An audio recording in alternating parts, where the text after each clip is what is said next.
Hello दोस्तों, section root से में आपका स्वागत है। आज है 20 फरवरी और 20 फरवरी को जो है आपका एसएससी जीडी का एग्जाम था, जो कि फर्स्ट शिफ्ट का एग्जाम समाप्त हो गया। दोस्तों, एसएससी जीडी का जो 20 फरवरी का फर्स्ट शिफ्ट में जो क्वेश्चन पूछे गए थे, उन सभी क्वेश्चनों को जो है एनालिसिस करने वाले हैं दोस्तों। तो चलिए इन सभी क्वेश्चनों को देख लेते हैं। सेशन को शुरू करने से पहले एक बताओ दोस्तों, यदि हमारे इस चैनल पर पहली बार आए हैं तो इसी तरह के सेशन प्राप्त करने के लिए हमारे चैनल को सब्सक्राइब जरूर कर लीजिएगा और बेल आइकन को भी प्रेस कर लीजिएगा, ताकि हमारे द्वारा जो भी सेशन आपको प्रोवाइड की जाए तो उसकी जानकारी आपको सबसे पहले मिलेगी। क्योंकि जो भी एग्जाम होते रहते हैं उसका एनालिसिस जो है अपने चैनल के माध्यम से करवाता रहता हूँ, तो इस चैनल को सब्सक्राइब जरूर कर लीजिएगा। तो चलिए सेशन को शुरू करते हैं कि आपको जो है एसएससी जीडी के एग्जाम के फर्स्ट शिफ्ट में जो था कौन कौन से क्वेश्चन पूछे गए थे। क्वेश्चन पूछा गया था कि पंडित बिरजू महाराज का संबंध किस घराने से संबंधित है, यानी कि पंडित बिरजू महाराज जो है किस घराने से संबंधित है, ये पूछा गया था। तो पंडित बिरजू महाराज जो कि लखनऊ घराने से संबंधित है, तो इसका जो करेक्ट आंसर होता लखनऊ घराना, इसका करेक्ट आंसर होता। इनसे जुड़ी अन्य फैक्टों को देखें तो पंडित बिरजू महाराज जो कि कथक नृत्य से संबंधित है, जो कि उत्तर प्रदेश का एक कथक जो कि उत्तर प्रदेश का एक शास्त्रीय नृत्य भी है। वहीं देखें तो पंडित बिरजू महाराज का जो जन्म हुआ था 4 फरवरी 1938 ईस्वी को इनका जो है हांडिया में इनका जन्म हुआ था। वहीं इनका देखें निधन तो 17 जनवरी 2022 को इनका निधन हो गया था। इन्हें देखें तो सर्वश्रेष्ठ पुरस्कारों में देखा जाए, सर्वश्रेष्ठ कोरियोग्राफर का पुरस्कार जो है इनको फिल्म फेयर के ऑप्शन में जो है 2013 में इनको प्रदान किया गया था। वहीं देखें तो संगीत नाटक अकादमी पुरस्कार जो है इनको 1964 ईस्वी में, और सर्वश्रेष्ठ कोरियोग्राफर के लिए फिल्म फेयर पुरस्कार जो है इन्हें 2016 में इनको प्रदान किया गया था। तो इन पुरस्कारों को भी ध्यान में रखिएगा, कई बार जो है पुरस्कार भी एग्जाम में पूछ लिए जाते हैं। चलिए नेक्स्ट क्वेश्चन को देख लेते हैं। नेक्स्ट क्वेश्चन पूछा गया था कि भारतीय संविधान के अनुच्छेद 280 के तहत किसकी स्थापना की जाती है। तो भारतीय संविधान के अनुच्छेद 280 के तहत जो है वित्त आयोग का गठन किया जाता है, तो वित्त आयोग इसका करेक्ट आंसर होता। वहीं देखें तो अनुच्छेद 280 के अनुसार जो है वित्त आयोग की स्थापना 5 वर्षों की अवधि के लिए जो है राष्ट्रपति के द्वारा किया जाता है। वित्त आयोग जो कि भारत के राष्ट्रपति के द्वारा गठित एक संवैधानिक निकाय है।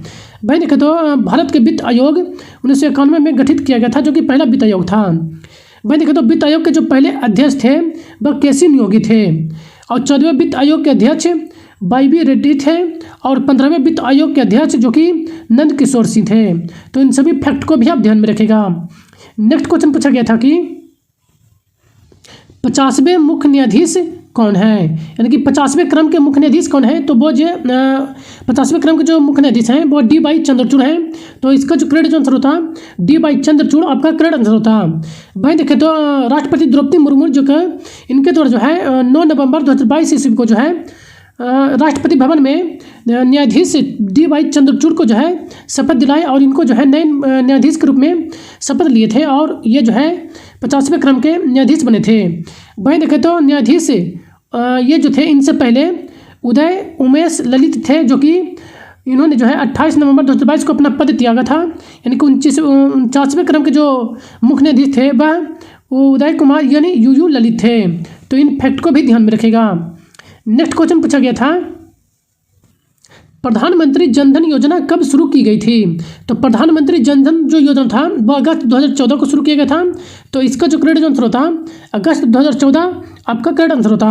वहीं देखें तो इसकी शुरुआत जो है प्रधानमंत्री नरेंद्र मोदी के द्वारा 15 अगस्त 2014 को की गई थी। इस योजना का जो मुख्य आधार जो था, आधार से जो खुले गए खाते थे उसके लिए जो है 500 रुपये की ओवर ड्राफ्ट शुरू की गई, और 1 लाख रुपए की दुर्घटना बीमा कवर कराने के लिए डेबिट कार्ड जो है शुरू किया गया था। वहीं देखें तो कौशल भारत मिशन की शुरुआत जो है 28 अगस्त 2014 को की गई थी, और इंडियन मेड की शुरुआत जो है 28 सितंबर 2014 को शुरू किया गया था। मिशन स्वच्छ भारत की शुरुआत 2 अक्टूबर 2014 को किया गया था। संसद आदर्श ग्राम योजना जो कि 11 अक्टूबर 2014 को शुरू किया गया था। वहीं प्रधानमंत्री आवास योजना की शुरुआत जो है 25 जून 2015 को शुरू की गई थी। तो इन सभी प्रमुख योजनाओं को भी आप ध्यान में रखेगा। चलिए नेक्स्ट क्वेश्चन देख लेते हैं। नेक्स्ट क्वेश्चन पूछा गया था कि कौन जो कि सिंचाई के लिए नहर बनाने वाले दिल्ली का बनाने वाला जो है दिल्ली सल्तनत का पहला शासक था। यानी कि दिल्ली सल्तनत का पहला शासक कौन था जिसने नहर बनवाया था? तो ये जो है फिरोज शाह तुगलक थे। तो फिरोज शाह तुगलक आपका करेक्ट आंसर होता। फिरोज शाह तुगलक जो कि सिंचाई के लिए नहर बनाने वाले दिल्ली सल्तनत के पहले शासक थे। गयासुद्दीन तुगलक जो कि इस वंश के संस्थापक थे। गयासुद्दीन तुगलक जो कि तुगलकाबाद शहर की स्थापना किए थे। इब्न बतूता जो कि मोरक्को का एक यात्री था, जो कि ये मोहम्मद बिन तुगलक के समय में भारत आया था। तो इन फैक्ट को भी आप ध्यान में रखेगा। ये भी मोस्ट फेमस है, तो इसे भी आप ध्यान में रखेगा। इब्न बतूता कई बार एग्जाम में पूछे जा चुके हैं इनके बारे में। चलिए नेक्स्ट क्वेश्चन को देख लेते हैं। नेक्स्ट क्वेश्चन पूछा गया था, वर्नाकुलर प्रेस अधिनियम किस वर्ष पारित किया गया था? तो वर्नाकुलर प्रेस एक्ट जो था वह 1978 को पारित किया गया था। तो 1978 इसका करेक्ट आंसर होता। वर्नाकुलर प्रेस एक्ट जो कि 1978 ईस्वी में लागू किया गया था, जिसे गैंगिंग एक्ट के नाम से भी जाना जाता है। यह जो एक्ट था अंग्रेजी और भाषाओं के अखबारों पर जो है मतभेद करना था। यानी कि भारतीय भाषा में जो अखबार जो जारी किए जाते थे उन पर प्रतिबंध लगाने के लिए जो है यह एक्ट पारित किया गया था। वहीं देखें तो लॉर्ड लिटन ने जो है वर्नाकुलर प्रेस एक्ट 1978 में शुरू किया था। यानी कि यह एक्ट जो है लॉर्ड लिटन के द्वारा जो है शुरू किया गया था। तो इसे भी ध्यान में रखेगा। नेक्स्ट देखें तो इन्हीं के समय में जो है 1978 में ही जो है शस्त्र अधिनियम लाया गया था, जो कि बिना लाइसेंस के जो है कोई भी भारतीय व्यक्ति हथियार जो है नहीं रख सकते थे। यानी कि हथियार रखने पर जो है रोक लगाने के लिए ये जो है शस्त्र अधिनियम लाया गया था 1978 में, जो कि लॉर्ड लिटन का ही शासन था। नेक्स्ट देखें तो इसके बाद जो आए गवर्नर यानी कि वाइसराय जो कि लॉर्ड रिपन थे, जो कि लॉर्ड रिपन ने जो है 1881 ईस्वी में वर्नाकुलर प्रेस एक्ट जो था उसे निरस्त कर दिए थे। तो इन फैक्ट को भी ध्यान में रखेगा।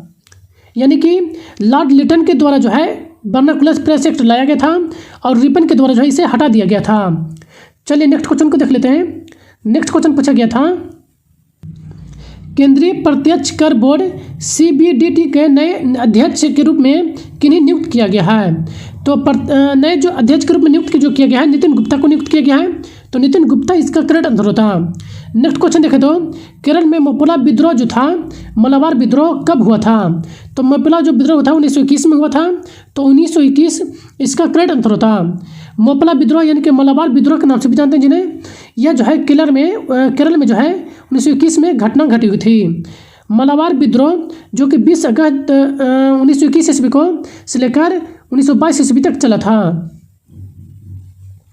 वहीं देखें तो मोपला विद्रोह को जो है मोपला नरसंहार, मोपला दंगा और मपिल्ला दंगे के नाम से भी जानते हैं। तो इन सभी फैक्ट को भी ध्यान में रखेगा। चलिए नेक्स्ट क्वेश्चन देख लेते हैं। नेक्स्ट क्वेश्चन पूछा गया था, भारत के चौथे राष्ट्रपति कौन थे? तो भारत के जो चौथे जो राष्ट्रपति थे बराहगिरी वेंकट रमन, इन्हीं को जो है बीवी गिरी के नाम से भी जानते हैं शॉर्ट फॉर्म में। तो आपका जो करेक्ट आंसर होता बराहगिरी वेंकट रमन आपका करेक्ट आंसर होता। वहीं देखें तो यह जो है गिरी जो कि भारत के चौथे राष्ट्रपति के रूप में कार्यरत थे। इनका जो कार्यकाल था 24 अगस्त 1969 से लेकर 24 अगस्त 1974 तक रहा था। तो यह भी ध्यान में रखेगा इनका कार्यकाल भी। नेक्स्ट क्वेश्चन देखें तो गरुहा लक्ष्मी स्कीम जो कि किस राज्य के द्वारा जो है शुरू किया गया था? तो यह जो है कर्नाटक राज्य के द्वारा शुरू किया गया था। यह स्कीम लाया गया था कर्नाटक राज्य में। तो इसका जो करेक्ट आंसर होता है कर्नाटक आपका करेक्ट आंसर होता। नेक्स्ट क्वेश्चन, 1975 में इंग्लैंड में आयोजित पहला क्रिकेट विश्व कप किसने जीता था? यानी कि पहला जो वर्ल्ड कप हुआ था उसका विजेता टीम कौन रही थी? तो विजेता जो टीम रही थी वेस्ट इंडीज रही थी। तो वेस्ट इंडीज इसका करेक्ट आंसर होता। इंग्लैंड के जो है इंग्लैंड में 1975 ईस्वी में आयोजित पहला विश्व क्रिकेट कप जो कि वेस्ट इंडीज ने जीती थी। इसका जो फाइनल जो मैच था ऑस्ट्रेलिया एवं वेस्ट इंडीज के बीच खेला गया था। वही देखें तो विवेकपूर्ण विश्व कप जो 1975 में जो था इसका विश्व कप का आधिकारिक नाम था। यानी कि 1975 में जो आयोजित किया गया था वर्ल्ड कप उसका जो आधिकारिक जो नाम रखा गया था विवेकपूर्ण विश्व कप। तो आप इसे भी ध्यान में रखेगा। वहीं देखें तो हाल ही में 2019 में जो हुआ था ICC क्रिकेट वर्ल्ड कप, इसके जो विजेता रहा था वह इंग्लैंड रहा था। 2019 में जो खेला गया था यह लंदन के लॉर्ड्स में खेला गया था और इसके फाइनल में जो है न्यूजीलैंड और इंग्लैंड के बीच खेला गया था, जिसमें इंग्लैंड देश जो है विजेता रही थी 2019 के वर्ल्ड कप में। तो इन फैक्ट को भी आप ध्यान में रखेगा। नेक्स्ट क्वेश्चन पूछा गया था, किस संस्था ने जो है योजना आयोग का स्थान लिया था? यानी कि योजना आयोग का जो नाम बदलकर क्या कर दिया गया था, नीति आयोग कर दिया गया था। तो नीति आयोग इसका करेक्ट आंसर होता, यानी कि योजना आयोग जो का नाम जो है बदलकर नीति आयोग कर दिया गया था। इसका पूर्ण रूप जो है, पूर्ण नाम देखें तो national institute for transforming India. तो इसका पूर्ण रूप भी ध्यान में रखेगा। इसका जो गठन किया गया था 1 जनवरी 2015 को इसका गठन किया गया था। नीति आयोग देखें तो इसके जो काउंसिल जो होते हैं प्रधानमंत्री इसके अध्यक्ष होते हैं और सभी राज्यों के मुख्यमंत्री और केंद्र शासित प्रदेश के उपराज्यपाल भी शामिल होते हैं। वहीं देखें तो इसके उपाध्यक्ष जो कि सुमन बेरी और जबकि इसका सीईओ जो है BVR सुब्रमण्यम है और इसके पूर्वकालीन जो सदस्य थे BK सारस्वत थे, रमेश चंद्रन और BK पाल। तो इन सभी को भी ध्यान में रखेगा। नेक्स्ट क्वेश्चन पूछा गया था, भारतीय संविधान का कौन सा अनुच्छेद उच्च न्यायालय को जो है रिट जारी करने का अधिकार प्रदान करता है? तो उच्च न्यायालय के बारे में पूछा गया था। तो उच्च न्यायालय को जो रिट जारी करने का अधिकार जो मिलता है अनुच्छेद 226 के तहत जो है इसको यह अधिकार प्रदान किया गया है। तो आपका जो करेक्ट आंसर होता 226 आपका करेक्ट आंसर होता। वहीं देखें तो उच्च न्यायालय को जो है अनुच्छेद 226 के तहत जो है मौलिक अधिकारों के प्रवर्धन के लिए जो है निर्देश आदेश रिट जारी करने का क्षेत्राधिकार प्रदान किया गया है। वहीं देखें तो अनुच्छेद 32 के तहत जो कि सर्वोच्च न्यायालय को जो है रिट जारी करने का प्रदान किया गया है और अनुच्छेद 226 के तहत जो है उच्च न्यायालय को यह शक्ति प्रदान किया गया है। यानी कि यदि सुप्रीम कोर्ट यानी कि सर्वोच्च न्यायालय के बारे में पूछा जाए तो अनुच्छेद 32, जबकि उच्च न्यायालय यानी कि जो राज्यों का जो उच्च न्यायालय होते हैं उनको जो शक्ति प्रदान किया गया है अनुच्छेद 226 के तहत शक्ति प्रदान किया गया है रिट जारी करने का। ये जो 5 रिट हैं, ये 5 रिट कौन कौन से हैं? तो बंदी प्रत्यक्षीकरण, परमादेश, प्रतिषेध, अधिकार प्रच्छन और उत्प्रेषण, ये 5 रिट हैं जो कि सुप्रीम कोर्ट के द्वारा जो है जारी किए जाते हैं। तो इन्हें भी ध्यान में रखेगा। नेक्स्ट क्वेश्चन पूछा गया था, मरचा चावल किस राज्य का GI टैग है? तो मरचा चावल जो कि यह बिहार का GI टैग है, तो बिहार इसका करेक्ट आंसर होता। नेक्स्ट क्वेश्चन देखें तो मोपिन बुरी आत्माओं को भगाने वाला त्यौहार है जो कि किस राज्य में मनाया जाता है? तो यह जो त्यौहार है जो कि अरुणाचल प्रदेश में मनाया जाता है, तो अरुणाचल प्रदेश इसका करेक्ट आंसर होता। अरुणाचल प्रदेश देखें तो गालो जनजातियों के द्वारा यह जो त्यौहार है मोपिन हर साल में जो है अप्रैल के माह में मनाया जाता है। मोपिन त्यौहार जो कि अरुणाचल प्रदेश के गैलोंग जनजातियों के एक महत्वपूर्ण त्योहारों में से एक है जो कि साल के अप्रैल में यह मनाया जाता है। तो इस फैक्ट को आप ध्यान में रखेगा। नेक्स्ट क्वेश्चन पूछा गया था, डॉक्टर अंबेडकर अवार्ड से सम्मानित किया गया था, यानी कि डॉक्टर अंबेडकर पुरस्कार से जो है किन्हें सम्मानित किया गया था? तो इन्हें जो है यह पुरस्कार उत्तर प्रदेश के मुख्यमंत्री योगी आदित्यनाथ को सम्मानित किया गया था। तो योगी आदित्यनाथ आपका करेक्ट आंसर होता। वहीं देखें तो यह पुरस्कार जो कि उत्तर प्रदेश के मुख्यमंत्री योगी आदित्यनाथ को जो है भारत रत्न प्राप्तकर्ता अंबेडकर पुरस्कार से सम्मानित किया गया था। यह जो पुरस्कार है भारत के पूर्व राष्ट्रपति रामनाथ कोविंद के द्वारा जो है यह पुरस्कार प्रदान किया गया था मुंबई में। तो इन फैक्ट को भी आप ध्यान में रखेगा। और यह पुरस्कार जो है योगी आदित्यनाथ के जगह पर जो है यह डॉक्टर लालजी ने जो है यह पुरस्कार ग्रहण किया था। तो इसे भी ध्यान में रखेगा। चलिए नेक्स्ट क्वेश्चन को देख लेते हैं। नेक्स्ट क्वेश्चन पूछा गया था, मेंडलीफ की आवर्त सारणी में कितने तत्व मौजूद थे? यानी कि जिस समय जो मेंडलीफ ने आवर्त सारणी तैयार किया था तो उनके समय में जो है कुल कितने ज्ञात तत्व मौजूद थे? तो उस समय जो थे कुल 63 ज्ञात तत्व थे, यानी कि कुल जो है 63 तत्व जो थे उस समय मौजूद थे। तो आपका जो करेक्ट आंसर होता 63 इसका करेक्ट आंसर होता। वहीं देखें तो ये जो थे मेंडलीफ जो कि एक रूसी रसायन शास्त्री थे, इन्होंने जो है 1869 ईस्वी में पहली बार आवर्त सारणी को प्रस्तुत यानी कि प्रकाशित किया था, जिसमें कुल 63 तत्व मौजूद थे, इनके समय में खोजे जा चुके थे। नेक्स्ट क्वेश्चन पूछा गया था कि कमल का पर्यायवाची शब्द निम्नलिखित में से कौन सा है। तो कमल का पर्यायवाची शब्द पूछा गया था, तो शायद आपके ऑप्शन में जो है तामरस दिया गया था, तो तामरस इसका करेक्ट आंसर होता। कमल का अन्य पर्यायवाची शब्दों को देखें तो नलिन, अरविंद, उत्पल, अम्बभोज और तामरस, पुष्कर, ये सभी जो कि कमल के पर्यायवाची शब्द होते हैं। तो इनमें से देख लीजिएगा कि आपके ऑप्शन में कौन से दिए गए थे। चलिए नेक्स्ट क्वेश्चन को देख लेते हैं। नेक्स्ट क्वेश्चन पूछा गया था कांग्रेस का पहला अधिवेशन कहाँ आयोजित किया गया था। इनकी कांग्रेस का जो पहला आयोजन किया गया था, पहला अधिवेशन, वह बॉम्बे में इसका आयोजन किया गया था। तो बॉम्बे इसका करेक्ट आंसर होता। पहला जो अधिवेशन किया गया था कांग्रेस के, बॉम्बे के गोकुल तेजपाल संस्कृत कॉलेज में जो है इसका आयोजन किया गया था। वही देखें तो भारतीय राष्ट्रीय कांग्रेस का गठन 1885 ईस्वी में A.O. ह्यूम के द्वारा किया गया था। भारतीय राष्ट्रीय कांग्रेस के पहले बैठक जो है 28 दिसंबर 1885 ईस्वी को हुई थी। बोमेश चंद्र बनर्जी जो कि भारतीय राष्ट्रीय कांग्रेस के पहले अध्यक्ष थे। बोमेश चंद्र बनर्जी जो कि वह एक भारतीय बैरिस्टर भी थे। तो इन फैक्ट को भी आप ध्यान में रखिएगा। नेक्स्ट क्वेश्चन पूछा गया था रंगास्वामी कप राष्ट्रीय चैंपियनशिप के किस खेल के विजेताओं को प्रदान किया जाता है। तो रंगास्वामी कप जो कि हॉकी खेल से संबंधित है, तो हॉकी इसका करेक्ट आंसर होता।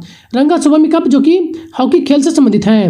रंगास्वामी कप पहली बार जो है 1928 ईस्वी के ओलंपिक में एक राष्ट्रीय टीम के लिए खिलाड़ियों को चयनित किया गया था। एक अंतराल टूर्नामेंट के रूप में, या इसका जो है एक टूर्नामेंट के रूप में जो आयोजित किया गया था सर्वप्रथम 1928 में ओलंपिक में। तो इसे भी ध्यान में रखेगा। वहीं देखें तो हॉकी से संबंधित अन्य प्रमुख ट्रॉफियों को देखें तो आगा खां और Beighton cup, Dhyanchand trophy, lady Ratan Tata trophy, Nehru trophy, Rangaswamy cup, Scindia trophy, विश्व कप और मास्टर चैंपियन ट्रॉफी, ये सभी जो कि ट्रॉफियाँ हॉकी से संबंधित हैं। तो इन सभी को भी ध्यान में रखेगा।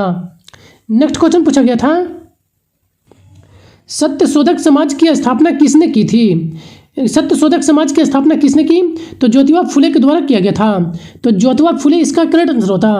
वह देखें तो 1873 ईस्वी में मुंबई में सत्यशोधक समाज की स्थापना हुई थी। Society of recovers of truth के नाम से भी जाना जाता है इस सत्यशोधक समाज को। धनकीर जो कि 1974 ईस्वी में महात्मा ज्योतिबा फुले के father of our socialist revolution शीर्षक नाम से एक जीवनी भी लिखे हैं। तो इसे भी आप ध्यान में रखेगा। तो ये आज का लास्ट क्वेश्चन है दोस्तों। यदि सेशन पसंद आए दोस्तों तो चैनल को एक लाइक जरूर कीजिएगा और अपने दोस्तों के साथ भी अधिक से अधिक शेयर कीजिए दोस्तों, ताकि इसका सभी बेनिफिट उठा सकें। और जैसा कि इसका PDF दोस्तों आपको टेलीग्राम चैनल पे प्रोवाइड करा दिया जाता है, जिसका लिंक आपको इस वीडियो के डिस्क्रिप्शन बॉक्स में मिल जाएगा। आप वहाँ से इसका PDF प्राप्त कर सकते हैं। और यदि हमारे इस चैनल पे पहली बार आए दोस्तों, तो इसी तरह के सेशन प्राप्त करने के लिए हमारे चैनल को सब्सक्राइब जरूर कर लीजिएगा। और जैसे कि दोस्तों आपको टेलीग्राम चैनल का जो है 2 लिंक मिलेगा। एक में जो है आपको सिर्फ ई-बुक प्रदान किया जाता है, और दूसरा में जो है आपको जो भी नोटिफिकेशन आते रहते हैं, यानी जो भी जानकारी होती है उस चैनल से संबंधित और अन्य जानकारियाँ उस टेलीग्राम चैनल पे प्रोवाइड करा दिया जाता है।